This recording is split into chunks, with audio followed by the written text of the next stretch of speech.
vous allez bien. Alors, j'ai pas l'habitude de faire des vidéos face cam. Excuse me for the quality, car je filme avec mon téléphone avec la caméra avant qui est pas géniale. Et il fait nuit, j'ai pas eu le temps de la filmer avant. Très occupé en vacances, hein. Très à fond. Et aujourd'hui, on va tout simplement parler de la composition de nos produits cosmétiques. Et surtout, d'un point très important pour moi, l'écologie. Est-ce un produit cosmétique bio est forcément dans la logique plus écologique qu'un produit non bio. C'est ce qu'on verra plus tard. Déjà, je vais vous lister la liste des composants qui sont pour moi à éviter complètement. Elle est non exhaustive, il y en a peut-être trop pour vous, pas assez pour d'autres. Mais voilà, c'est la mienne, c'est celle que moi j'ai établie avec les années de réflexion sur les ingrédients, etc. que j'ai pu avoir.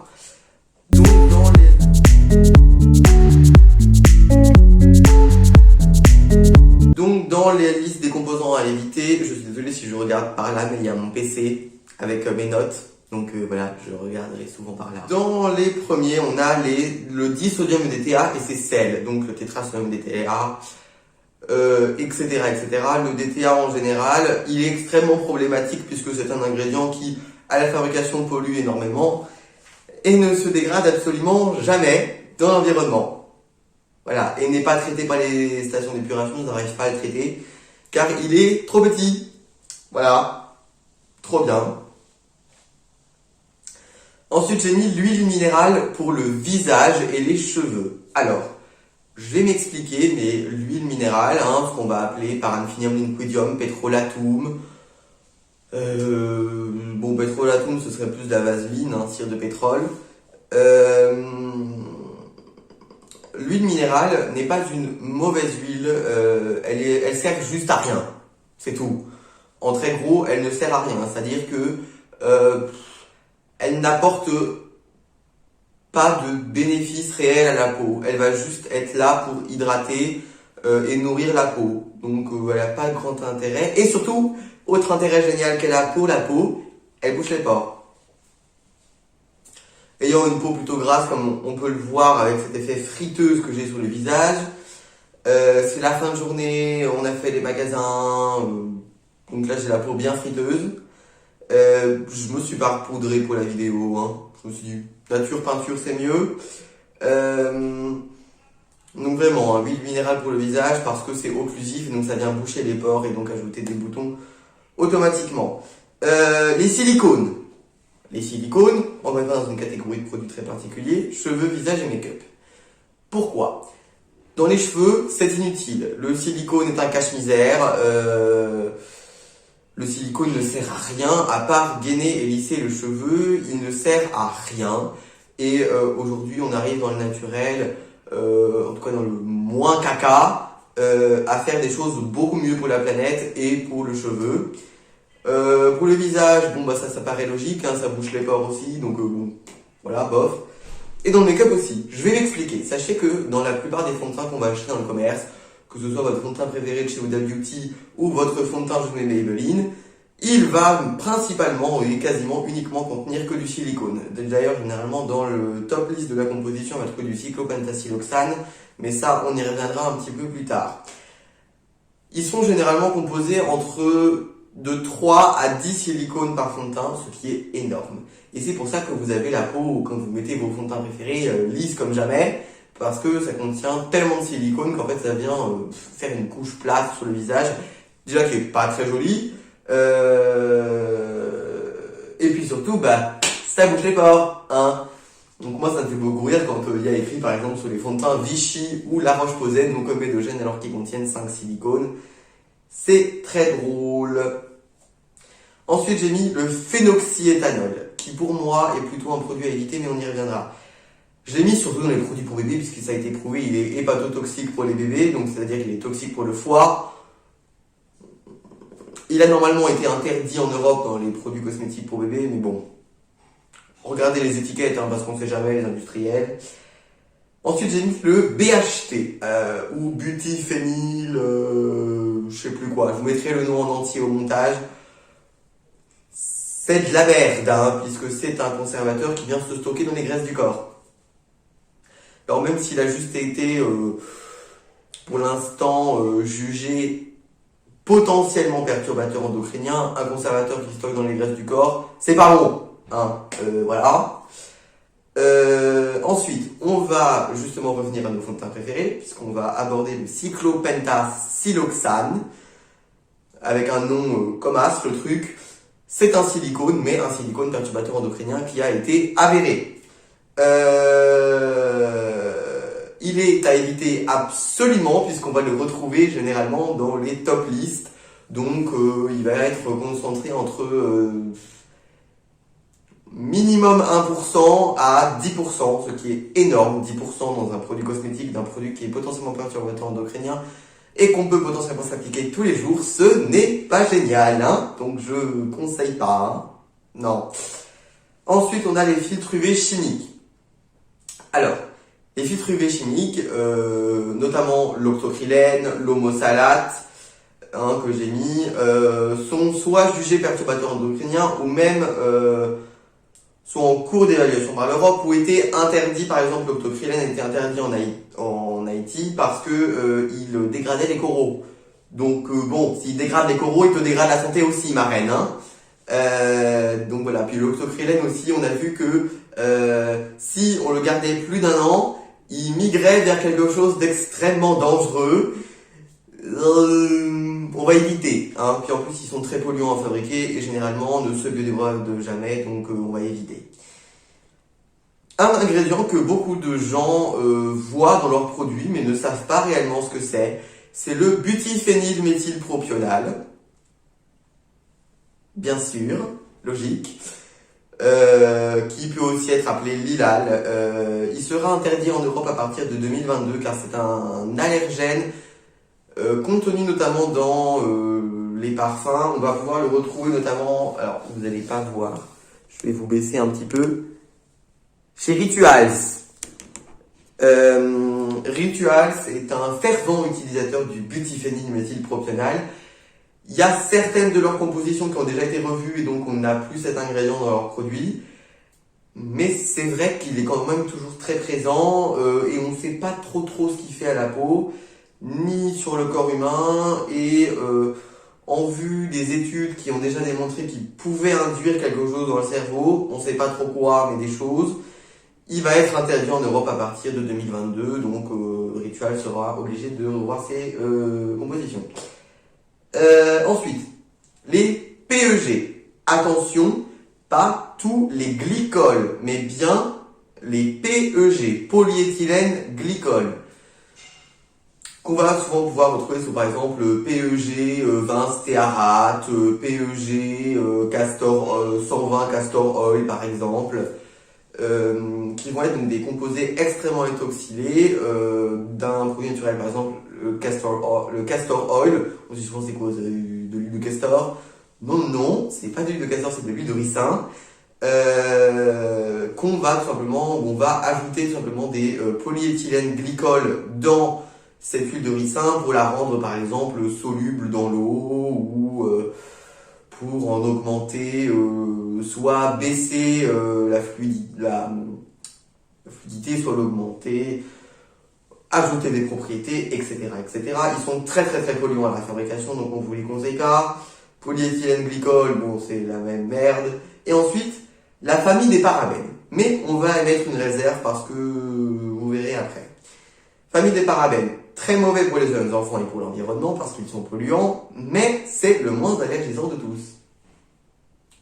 Eh oui, c'est-à-dire que ils sont pour la plupart les moins allergisants de tous. C'est-à-dire qu'il y a un taux en termes d'allergènes sur les parabènes de 2%, alors que par exemple le phénoxyéthanol, c'est 10%. Voilà, top moumoute, allez, génial. Donc comme quoi, des fois, on veut remplacer le pire, on remplace le pire par le pire. Donc bon, autant vous dire, ce n'est pas génial. Maintenant, dans ce qu'on va appeler acceptables, j'ai mis les silicones qui sont dans les produits pour le corps et les mains. Alors, personnellement, ayant une peau notamment sur les bras, les mains, Je vais pas réussir à vous montrer, et les pieds, et les jambes aussi. Un petit peu de silicone, je dis pas un produit rempli, mais en moyenne 1% de silicone dans un produit va, moi, beaucoup aider ma peau à se reconstruire un peu plus facilement, puisque notamment dans les mains, il n'y a pas de... Les mains ne produisent pas de sébum, comme les pieds d'ailleurs. Donc elles sont très très vite sèches et très vite asséchées, ce qui fait qu'un petit peu de silicone occlusif peut garder l'hydratation des mains un petit peu plus longtemps, ce qui n'est pas forcément très mauvais. Ensuite, j'ai mis le chlorophénécine. Oui, il est polluant, mais il n'est pas dangereux, hein. Personne n'a prouvé aujourd'hui que le chlorophénécine c'était pas bien. Bon, le chlorophénécine c'est très très polluant, hein, mais c'est pas dangereux. Et c'est pas plus irritant qu'un phénoxyéthanol, au contraire, ça l'est un petit peu moins. Ensuite, j'ai mis dans tous les acceptables Carbomère, cétéarète et polyacrylate, qui sont certes dangereux, mais loin, certes polluants, pardon, mais loin d'être dangereux. Même si ils sont polluants, ils polluent quand même un petit peu moins que les PEG, qui sont vraiment des composés éthoxylés à outrance, qui n'ont peut-être pas forcément besoin d'être là. Ensuite, j'ai mis certains filtres UV chimiques. Parce qu'on va pas se mentir, les filtres UV naturels, c'est casse-couille. Voilà, hein, on va arrêter de se mentir 2 minutes en mode bobo écolo, oui, non, mais les protections naturelles c'est mieux, blablabla, non, c'est chiant. Voilà, on va arrêter de se mentir 2 minutes. Les protections solaires, c'est chiant quand c'est naturel. C'est tout blanc, même, excusez-moi, même les moins blanches de toutes sont chiantes à mort à appliquer. Elles sont limite imperméables, hein, les protections naturelles. Pourquoi pas? Quelle drôle d'idée, mais pourquoi pas? Elles sont toutes blanches, elles font quand même le teint blanc. Je suis désolé, même quand il y a des colorants contrebalancés, on sent, c'est nul. Moi, je n'ai jamais été réellement satisfait par une protection solaire naturelle. La moins pire que j'ai testée, c'était la Lavera. Mais c'est pas fou, hein. Donc moi ce que je vous recommande c'est la famille des salicylates. Il y en a certains qui sont pas géniaux, mais par exemple ceux qui sont utilisés dans le spray solaire de Caudalie, que ce soit SPF 30 ou SPF 50, sont pas trop mauvais. Alors, d'après Mireille, tout va bien, mais Inky Beauty nous dit que c'est de la merde, alors bon, qui croire, qui ne pas croire, à vous faire votre propre jugement. Et j'ai remis le phénoxyéthanol à hauteur de 1 à 2 produits max par jour. Parce que oui, le phénoxyéthanol est autorisé à 1% dans les cosmétiques. Jusque-là, on est OK. Sauf que imaginez que vous avez 1% de cosmétique dans votre crème de jour, 1% de phénoxyéthanol dans votre crème de nuit, 1% de phénoxyéthanol dans votre gel douche, dans votre shampoing, dans votre lotion pour le visage, dans votre lotion pour le corps. Vous avez du phénoxyéthanol partout, bah, imaginez juste au bout, à la fin de la journée, si vous utilisez 15 produits, même si vous mettez une quantité infime de phénoxyéthanol sur vous, à la fin de la journée, je pense qu'on excède les 1%, et donc c'est ça, l'effet cocktail, on ne sait pas trop ce que ça fait. Donc le phénoxyéthanol, pour les adultes, ouais, bon, faut voir si vous faites pas de dermatite, hein. La dermatite, ce sont des boutons qui sont causés à cause du phénoxyéthanol. Topissime. Le phénoxyéthanol, en fait, dans la peau, va se transformer en acide. Oui, génial. Qui peuvent former chez certaines personnes allergiques au phénoxyéthanol de la dermatite, qui sont des boutons d'urticaire de contact. Tout simplement, ce sont des petits boutons tout rouges qui grattent et qui font mal, et qui mettent 3 ans à partir. Voilà. Donc, bon, voilà, quand vous avez ça et que votre produit, et qu'il y a un de vos produits qui contient du phénoxyéthanol, arrêtez-le tout de suite, hein. Donc maintenant, on va passer, je pense, au point pour lequel vous êtes là, le point écolo.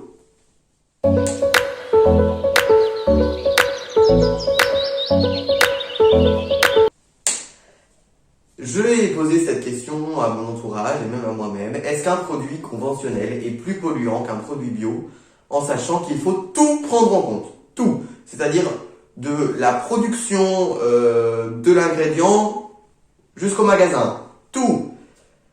Je vais vous lire ce que j'ai pu écrire parce que si je dois tout retranscrire, machin, ça va être compliqué. J'ai mis, oui, nous sommes en droit de se poser cette question.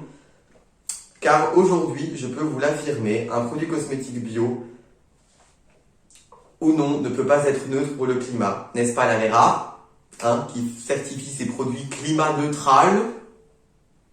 Qu'est-ce que ça veut dire? J'en sais rien.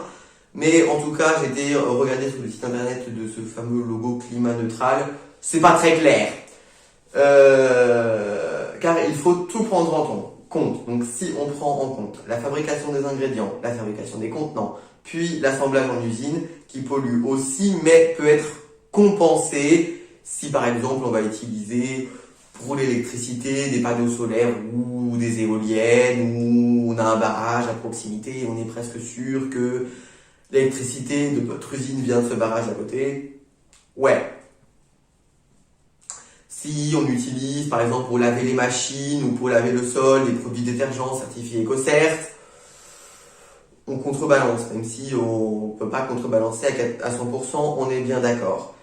Puis ensuite, la livraison des produits en magasin ou dans les entrepôts pollue de même, puisque ça se saurait si tous les camions étaient zéro émission de CO2. C'est pas le cas. Donc pour comparer tout ça, j'ai pris en exemple deux produits, la crème hydréalienne légère de SVR et la crème hydratante à la rose bio de chez Malvita. Alors, par exemple, dans le soin de SVR, on va retrouver des silicones qui sont issus de l'extraction du sable, dont la fabrication et l'extraction polluent énormément. Et n'oublions pas que les silicones ne se dégradent pas dans l'eau ou la nature. Top. Dans la crème Malvita, on va retrouver pas moins de 6 extraits, huile, hydrolat et extrait poudre de rose.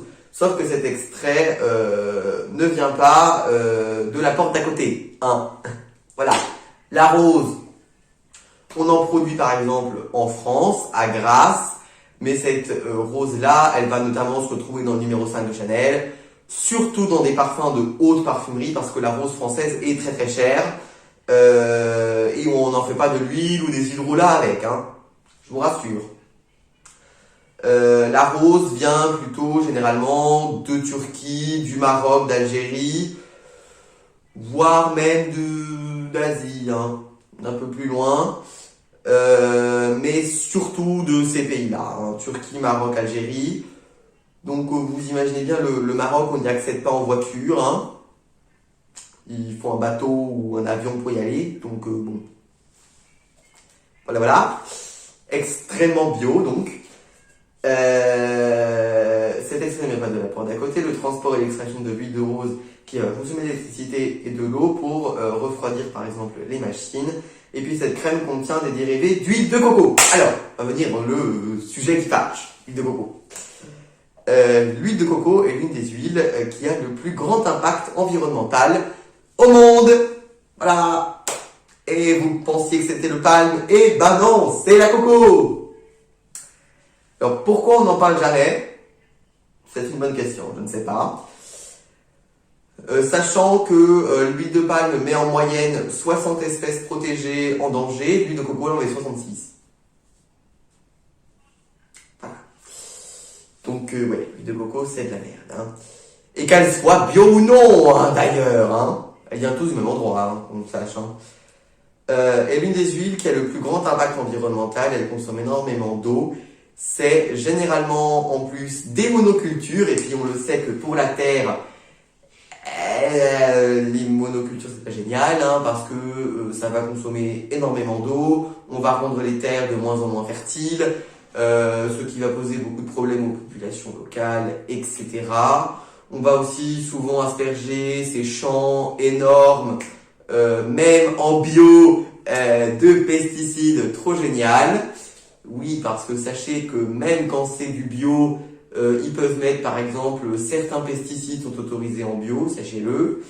Et surtout quand ce sont des produits qui ne viennent pas d'Europe et qui sont certifiés bio, par exemple, celle d'Aromazone, elle est certifiée Cosmé Bio, mais en réalité, on peut bien se demander ce que ça veut dire Cosmé Bio pour une huile de coco, puisque cette huile de coco-là, même si elle est certifiée Cosmé Bio, ce qui est logique, si Aromazone certifie que cette huile de coco, elle est bio, Et en plus, bah, comme c'est 100% composé d'huile de coco, hein, puisque c'est de l'huile de coco pure, forcément, elle obtient le label Cosme Bio. Mais en réalité, ça ne veut rien dire. Label Cosme Bio pour une huile de coco, bon, voilà.